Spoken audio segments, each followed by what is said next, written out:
Hello, I'm Sally. Hello, I'm Gareth. Normally at this time of year we'd be outside demonstrating all sorts of aspects of life in the past, but like everybody else we're stuck inside at the moment. So today we thought we'd have a go at seeing if we could reverse engineer a favourite recipe to look like something that people would have recognised in the Neolithic. So today we're making Neolithic Welsh cakes. Excellent. Of course, with everyone baking during lockdown, flour's become a bit of a precious commodity, but fortunately we can make our own. And today Gareth is using a saddle quern, which is essentially the food processor of the Neolithic. 2 stones, and between them you're going to squash the flour. Now then, Gareth, what sort of grain are we using today? Today we're using an ancient grain called einkorn. That is just a little bit different from some of our modern grains. It is, yes. It's very much smaller. So we grew some last year. There's a modern ear of wheat on the right, a modern ear of barley on the left. Bit scruffy now, they've been in my cupboard for a while. But in the middle is some of the einkorn, and it's loads smaller. Now that means this is going to be quite a precious commodity, doesn't it? Oh yes. We don't want to waste any. How long do you reckon it's going to take to make enough for our cakes? I reckon it'll take about 20 minutes to grind a pound of flour. I think we're going to time you for 10 minutes and see what we get at the end of it. Excellent. So how much flour did we get, Gareth? Not as much as I was expecting in the time that I was suggesting, so it actually took me slightly longer than half an hour to make a pound of flour. That's pretty nice looking flour though. I think we're going to be happy with that. Oh yes, it is. Excellent. So pop that in the bowl. Now, in a traditional up the valleys Welsh cake recipe, what other ingredients would we need? Butter. Okay. Eggs. Yeah. Milk. Sugar. Dried fruit. Cinnamon. And that's it. Okay, so what we need to do is convert this into things that might have been around in the Neolithic period. Well, the butter I think we're okay with, aren't we? We are, yes. They were starting to keep cattle at this time, so... Great. So the dairy is absolutely fine. If you start rubbing in the butter... I shall. We will have a little think about the next stage. Now, the spices are going to be tricky, but one thing that they are using a lot of in the Neolithic are hazelnuts. And when they're roasted, they've got a really lovely flavour, haven't they? Oh, they do, So why yes. don't we swap out our spices for roasted hazelnuts? That's a very good idea. Great. While I'm grinding these hazelnuts, and you don't want them too squashed, do you? No, if you actually grind them, they'll become oily. So we want We don't sort want of that. nobbled. Yes, Nibbled hazelnuts. Pretend we're squirrels. Now, what about the fruit content? If it was the autumn, we could have things like bilberries and blackberries, but have you got any better ideas? Well, there is a variation on the Welsh cake where you replace the dried fruit with apples. Excellent. We do just happen to have a very modern apple that's been loitering in our fruit bowl.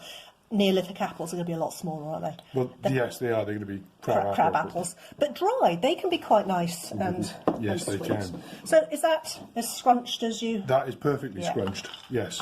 I do love our little baby saddle quern. This is very useful for all sorts of things. In our modern cooking, we use it for things like peppercorns. Some technology never really goes out of fashion. Right, that's rubbed in. Fantastic. So the next thing we need to think about is what to replace the sugar with. And that could seem problematic, but there are a couple of options, aren't there? There are. We could use brewing malt. Yes, of course. So as part of the process of making beer, there's a stage where the liquor is really, really sweet. Yes. It tastes a bit like malt bread. You would also use that to replace some of your milk as well. That's possible. We haven't been brewing though, have we? No, we haven't. So the other one is going to be... Honey. Honey, of course it is. Now, we've got some honey at the moment. Beautiful do. on the comb honey. There we are. That's it. Sitting at the Really, back. really nice. Now, that's looking quite set. We might want to dissolve that in the milk. I'll dissolve it in the milk.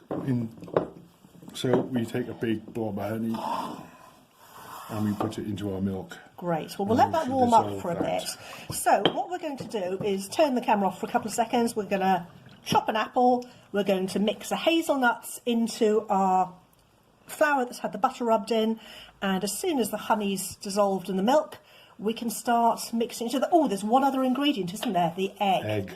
Now, this one we might have to cheat a bit in because they're definitely not keeping chickens in the Neolithic. Well, no, they haven't turned up in Britain yet. No, but we don't have any real evidence for them eating things like duck eggs or hedgerow bird eggs. But at this time of year, If they wanted them, they could certainly have They're them. certainly couldn't they? available, yeah. So should we cheat and have an egg? We will cheat We'll and cheat use and an have egg. an egg. Right, we're going to start mixing this together, and we'll be back in a second when it's all been turned into dough. Flour and fat has been rubbed in.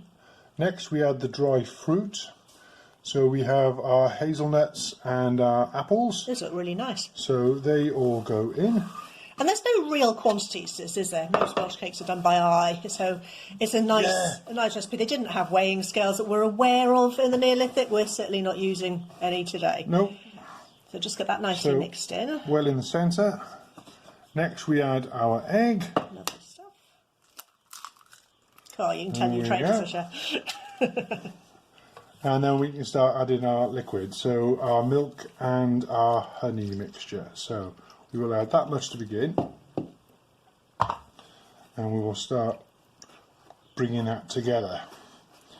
We want a firm but soft dough, so it needs to be slightly dry to the touch, but quite soft in texture.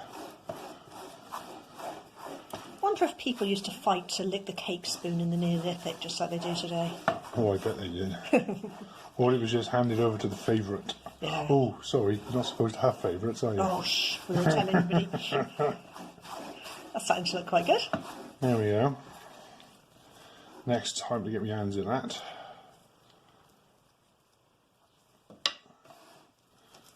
Always the best way to know how your dough is doing. Get your hands in there. That's one thing at the moment, is everyone's got super well scrubbed hands all the time. There we go. Yeah, that's coming together very nicely. Now, once it's all drawn in, it needs to be gently kneaded, but not too much. We're not making a bread, we're making a cake. Actually, that looks and feels lovely. Great. So then it's just a case of rolling it out, cut it into shapes and cooking it. On a bake stone. Excellent. Yep, there we go. Perfect. We will. Soft dough, but just dry enough that it doesn't stick to your hands. So our dough is rolled out to about the thickness of the apple chunks and cut out with very modern cutters, but that's all right, we're not going to hold that against it. And now it's on a bake stone. Now the bake stone's a really traditional Welsh thing. What do we reckon they might have used in the Neolithic though, Gareth? Hot rock, or even the ashes at the side of the fire, if you don't mind a bit of ash in your cake. Yeah, that can be a really effective way of cooking, can't it? These have been on for what, 2 minutes or so? Yeah, 2 or 3 minutes, and they're just ready for first turning. There we go. Oh, that's what you're starting looking to look for. good.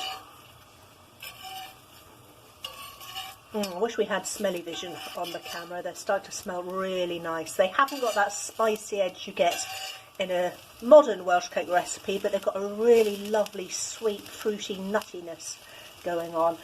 We're going to cook these off, and then proof will be in the eating. Last batch is on. I think it's time to try one. You can do the honours, Gareth? Yeah, why not indeed? G'do. I cooked them. Right. Have a taste. Lovely. So, are they as sweet as a modern Welsh cake? Actually, yes. They're not spiced at all, but the hazelnut and the apple is a lovely combination, and they have a nice firm bite to them. I think those would also go quite nicely with things like a soft cheese, maybe? Oh yes. Yummy. Oh, yes. I'm going to put the camera down so that I can have a go. If you want to try these yourself, just take a basic Welsh cake recipe. There's all sorts out there on the internet. But when you swap out your ingredients, just ask yourself, what's the nearest thing I've got to the ingredients that might have been available in the Neolithic, with a little bit of wriggle room for what you've got in the pantry at the moment. Happy baking!